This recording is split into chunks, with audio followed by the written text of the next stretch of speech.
ODD TV. I've got one that can see. I'm Jimmy Fallon. I'm Jimmy Kimmel. And I'm Stephen Jimmy Colbert. We'll be your hosts for tonight's event, One World Together at Home.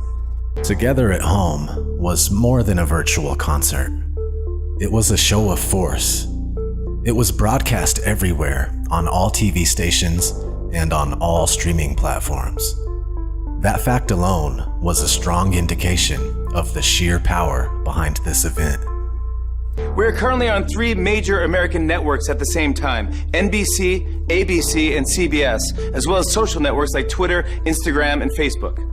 Furthermore, the list of celebrities and powerful people who appeared during that event was simply staggering, with headliners such as Lady Gaga, Billie Eilish, Taylor Swift, and Celine Dion. However, this event was not only about music. The music was there to attract people. Between the performances, there were specific messages coming from powerful places.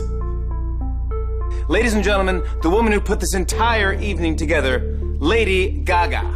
Let's not kid ourselves here.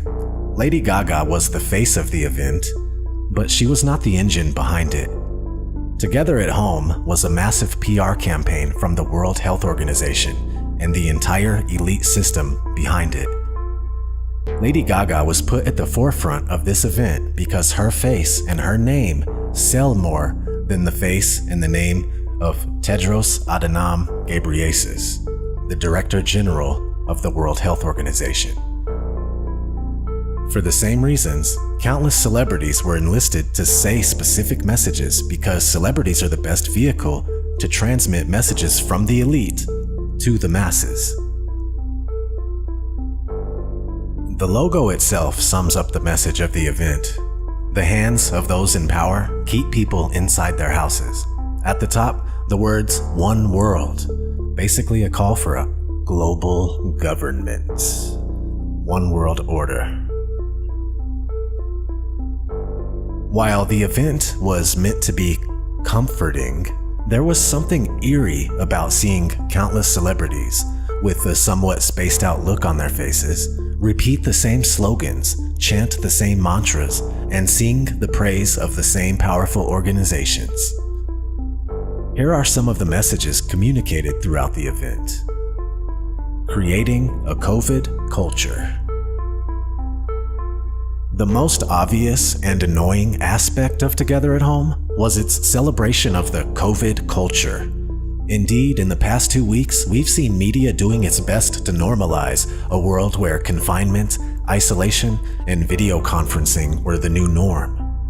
While social distancing is supposed to be an extreme and very temporary emergency measure to prevent the spread of a deadly disease, Together at Home appears to be promoting it as a long-term way of life. The usage of video conferencing is constantly promoted for everything. In the sad world that is presented in Together at Home, all aspects of life, including arts, family, business, and education, can be fulfilled through video conferencing. In their new world, human connections depend on an internet connection. It seems they want all human communications to be recorded and monitored. Teaching children through screens was not portrayed as an emergency, last resort measure. In Together at Home, it was defined as a new kind of education. Teachers are finding new and creative ways to educate. This is a brand new way of teaching for me, and I'm sure that this is a brand new way of learning for you. I'm making it a casual Friday with my unicorn onesie. The entire concept of depriving children of human contact and having them grow up in an environment where anyone can be a potential biohazard is rather terrifying. While most of us hope that today's children will end up forgetting this insane era we're living in, it seems that they want them to bask in it, to be molded by it. Some of the messages directed to children in Together at Home were quite upsetting. Abby Cadabby from Sesame Street was used to direct propaganda at children. Abby Kadabi showed children how to give themselves a self-hug by putting their arms around themselves. I know a lot of us are having some big feelings right now. I know I am. I've been spending a lot of time with my mommy and my stepdaddy. She said that when I have big feelings or little feelings or anything in between, I can just give myself a hug. That's this. A self-hug. Just like that. And it's really nice. I hold myself real tight, and I take a deep breath, and I feel comforted. This isn't comforting. This is an Orwellian system teaching children how to live without human contact.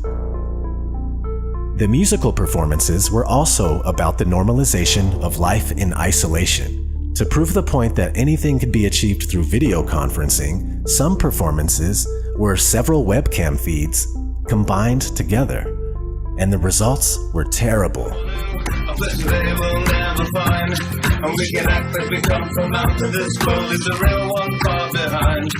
Say, we can dance, everything's out of control. We can dance, doing it pole to pole.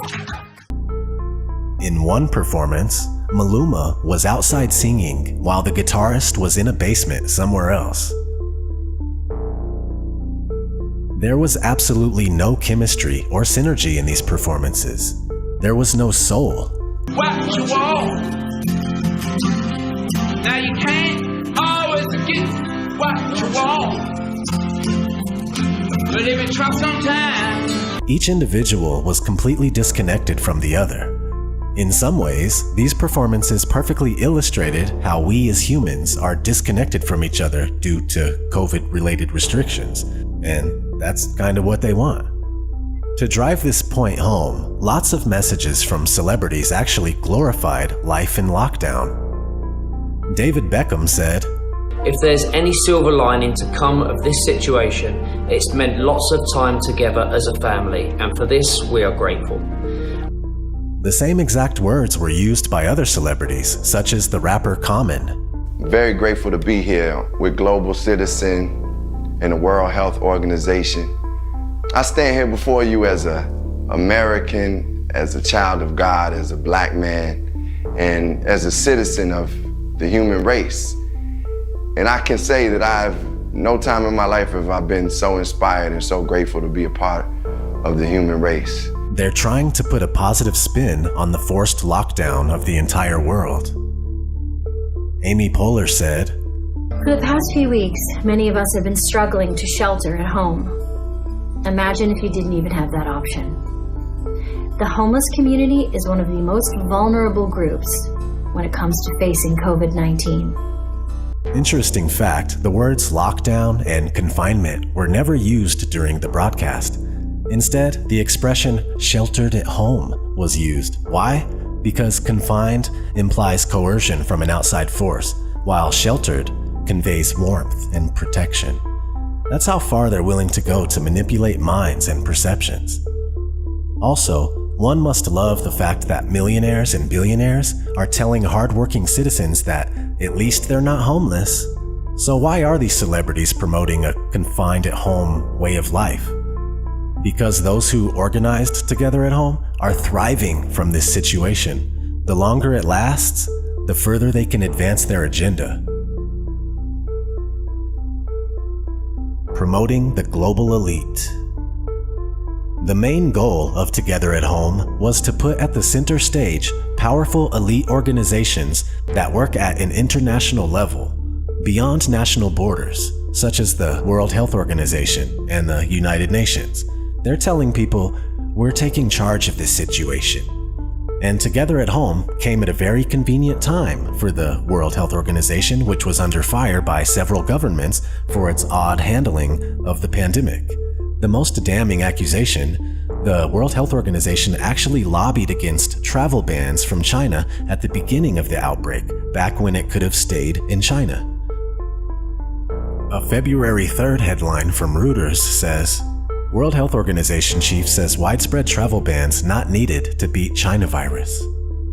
A recent headline from Sky News about China actually using the World Health Organization to open Australia's borders says, China used the World Health Organization in a bid to open Australia's borders. So, after actually facilitating the spread of the virus outside of China, the WHO is now using Together at Home to push its policies. But who exactly is WHO? Here are its top 10 biggest contributors. Since the United States recently suspended its payments to the WHO, the organization's biggest contributor is now the Bill and Melinda Gates Foundation. Another major contributor to the WHO is the Gavi Alliance, formerly the Global Alliance for Vaccines and Immunization. Both of these organizations are also a part of ID 2020, an organization that is advocating for the use of vaccines to implement a global digital ID system using tattoos or microchips. Of course, Bill Gates had to be in Together at Home. To present him, host Stephen Colbert said, "Right now, one of the most difficult things about our current ordeal is that we don't know how long it will last. At times like this, I'd turn to one of the smartest guys I know. So tell us, Bill, Melinda, how much longer will we be dealing with all this?" And then Bill Gates responds, "The eventual end comes when we get a vaccine that protects all of us, not just in the US and the entire world. There's a lot of vaccine candidates that we're backing, and I'm optimistic by late next year, one of those will come out. And we need to make sure that gets out to everyone in the world." In other words, no freedom without a vaccine. This theme is repeated by several people throughout the broadcast. David D. Ho used his credibility as an MD to push the same message. "I have no doubt that science will come through, but our work will take time. Please buy us that time. The world must act as one now. Let's stay at home together, flatten the curve together, and give scientists the time needed to develop solutions to end this pandemic." In other words, no freedom without a vaccine. Actor Henry Golding was used to praise Gavi. He says, The organization is also working to make sure that once a vaccine is ready, it will be available to anyone who needs it. Thank you to all the scientists and researchers working to keep all generations safe from COVID-19. Throughout the event, the messages were so repetitive and carefully worded that we were basically swimming in neuro-linguistic programming. While most messages began by thanking healthcare workers because they needed something that everyone could agree on, the messages quickly moved to the subtle promotion of a global government through the use of specific phrases. The Director General of the World Health Organization had a word to say. "Today, we come together as one to express our common humanity. COVID-19 has taken so much from us, but it has also given us unique opportunity to put aside our differences, to break down barriers. I want to thank Lady Gaga, the many artists and humanitarians, global citizen, my friend Hugh Evans, and the United Nations for bringing us together as one world, together at home." Other figures from the United Nations had similar messages. The United Nations Secretary General also addressed the world. Guterres said, "Together, we will defeat this virus and rebuild a fairer world as united global citizens and United Nations." Michelle Obama and Laura Bush appeared together with a globalist message. They said, "Tonight, we stand with the people of the world. The coming days will not be easy, but this global family of ours is strong." Of course, Oprah had to be there. And if you couldn't guess, her message was in line with everyone else. "Tonight, we stand as one world, united in our fight to rid the world of this disease." All these people are saying the exact same thing. They're using New World Order, One World Order buzzwords. Promoting mega corporations and organizations. Together at Home promoted several mega corporations that happen to be tightly associated with the global elite.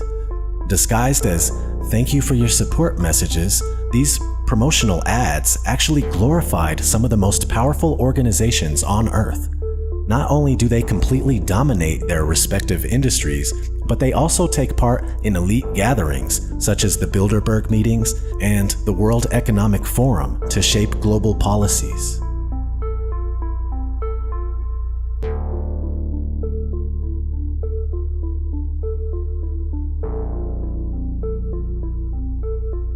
There was an ad for the Rockefeller Foundation. Founded by John D. Rockefeller Sr., the Rockefeller Foundation shaped the world as we know it. For over a century, the foundation funded a number of powerful organizations, such as the Council on Foreign Relations, and it helped propel entire fields of study, such as social sciences, psychiatry, communications, and eugenics. An entire book could be written explaining the profound impact of the Rockefeller Foundation on society today. However, one single quote from David Rockefeller's book, Memoirs, goes right to the core of it all. In the book, he writes, "For more than a century, ideological extremists at either end of the political spectrum have seized upon well-publicized events, such as my encounter with Castro, to attack the Rockefeller family for the inordinate influence they claim we wield over the American political and economic institutions. Some even believe we are part of a secret cabal working against the best interests of the United States, characterizing my family and me as internationalists, and of conspiring with others around the world to build a more integrated global political and economic structure. One world, if you will. If that's the charge, I stand guilty, and I am proud of it." On several occasions, the hosts were used to praise various organizations. It was a sad sight to see. In one skit, Jimmy Kimmel thanked Apple for its generous donation to the World Health Organization. He also thanked Apple for babysitting his children for the past month. I want to take a moment now to thank Apple, because Apple, the company, not the fruit, donated a very generous amount to the World Health Organization. And I would also like to personally thank Apple for babysitting my children over the last month. For real. Thanks, Apple. While this was meant as a joke, they really want to raise our children through their screens. Later, Jimmy Fallon thanked Bloomberg Philanthropies and Mike Bloomberg, the elite billionaire who owns a media conglomerate. Tonight, we thank Bloomberg Philanthropies and, of course, Mike Bloomberg for all their relief work, from helping countries in Africa prepare their healthcare systems to providing meals to public workers in hospitals. In short, this entire thing was a shameless infomercial for the global elite, even though there is no globe. Just saying, just saying. In conclusion, Together at Home brought in audiences using Billie Eilish, Taylor Swift, and Lady Gaga. But it was much more than a concert. It was the global elite rearing its ugly head and using its celebrity puppets to sing its praise. It was also about celebrities telling the masses to embrace their lives confined at home. Sorry, I meant sheltered at home, and to accept a new normal. This event was tailored for the World Health Organization in order for them to take center stage during this crisis. I did air quotes because you can't see me, but air quotes. Crisis. So they can allow their contributors, such as Bill and Melinda Gates Foundation, to gain positions of authority. They are directing humanity towards the one world order, quick, fast, and in a hurry. The little bit of privacy and rights we still have left are quickly being undermined in order for the elite's ultimate dream to become a reality.